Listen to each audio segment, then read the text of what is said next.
Alright guys, back with a pretty long Madden 13 video. I ask you to hit the like button for me, try to get every video up over 150. Also subscribe to my channel if you haven't already. Comment on the video if you feel so inclined. Obviously follow me on Twitter. Username is ShutdownSafety. Going to talk about player manipulation, user control manipulation, ratings manipulation, a lot of good things in this video as we go over a sequence of plays.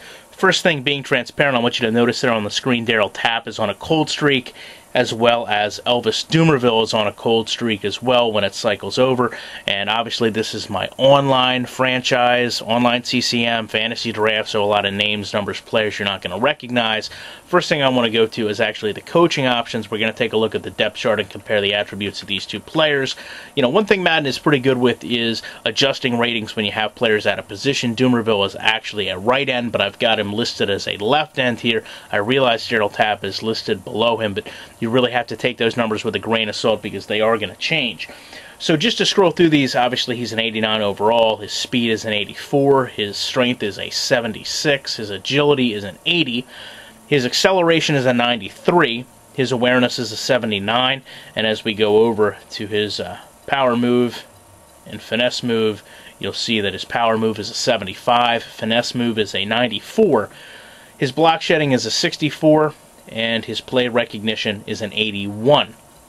We go over, we take a look at Daryl Tapp. Obviously he's a 77 overall. His speed is 78, strength is 74, agility 73, acceleration 84, awareness is a 73, and when we go over him and take a look at his power move, you'll see that he is listed at a 68, finesse is an 87, his block shed is a 69, finally, his play recognition is a 67.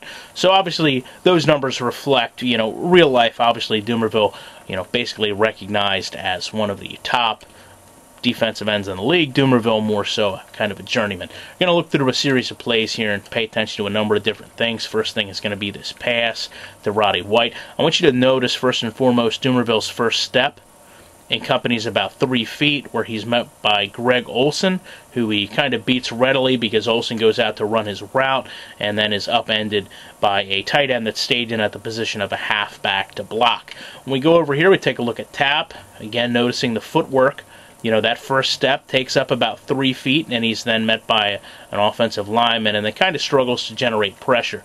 One thing to notice, though, you know, as you see down the line, it's pretty clear Dumervil is one of the faster players off the line, and even though he has a tight end lined up over him, you know, he does a pretty good job at generating pressure. You can see that the players obviously have a pretty good difference between them. One thing I do want to point out, though, you know, just kind of crude programming on these left-handed quarterbacks. When they do a play action, they run around, and then they have to spin kind of like they're on a turntable in order to throw the ball. Moving forward, we take a look at a run play here by Morris. And this is a little bit different scenario, even though I've still got a tight end lined up over me. You know, obviously the line is going to push forward instead of fall back to try to generate blocking rather than generate protection. You can see Dumervil, though, you know, gets kind of that first step off, but then he's met and kind of just gets held and then falls into a pile. When we go over, we take a look at Daryl Tapp. You'll notice he kind of has a similar situation going on. But still, that initial first step is what's important. You can see it's about a full stride before it gets interrupted, and then he kind of gets reverse pancaked. We go over, we take a look at this 2-yard loss. And this is a bit of a different formation from this side. I don't have the tight end lined up completely over me. I'm kind of to the outside of him. And again, we take a look at the footwork. That first step really is shorter, and then I'm met by the tight end, but I'm able to swim around him, as I've pretty much done the entire time, go back and generate pressure. And we go over, we take a look at Daryl Tapp. He actually is going to make the tackle here. He's in a unique situation where there's no one lined up over him. And basically, he runs down the line anyway, but there's a pretty nice, looks like a double team block that occurs here. It's something that I really haven't seen much in this game.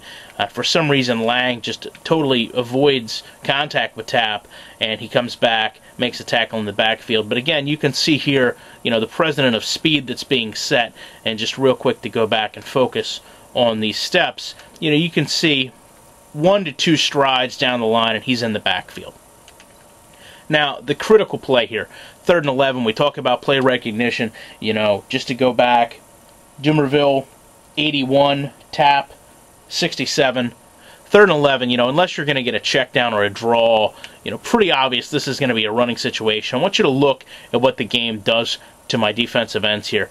Notice these little steps that I have to take before I'm able to go and generate pressure. This actually makes it where the defensive tackles engage with their line assignments before I even get off the line and come back and engage, where I'm basically sucked into this animation. You can see I'm running straight toward Davis, but then everything just kind of turns, not as if I'm doing a spin move, because the animation is me being thrown into the ground. This is something I don't understand. Why all of a sudden is Doomerville dealing with those small strides, and now when we go over and we look at Tap, he's dealing with them as well. And I know some people might say, well, it's the stance, but I don't believe that. There's no one in my path. I shouldn't be stuttering to come off the line of scrimmage like this. And there you can see that the feet kind of open back up, and he just kind of falls into the lineman.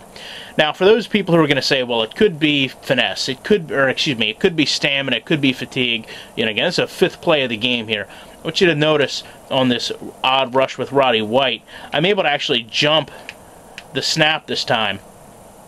And look at now how I'm back to those full strides. Now I've got that 3 feet, and I actually get caught up in the wash here because of that. But why the next play am I back to that full user control that I didn't have on that critical 3rd down? And we go over, we take a look at Doomerville, you're going to see a little bit of the same. Or we take a look at Tap rather. It's kind of hard to see through Tamba Ali here, but he kind of has that elongated step going before he kind of gets pushed back on the run block. So to me, this is something I don't understand. Where is this user control going away and coming back? So just to close this out, this is something I noticed just through playing the game. Obviously, you feel that lack of responsiveness in your players, and it's something I wonder if you guys have noticed or felt as well. As always, I appreciate you sticking around and watching the entire video, and I will be back later in the week with more Madden 13 videos.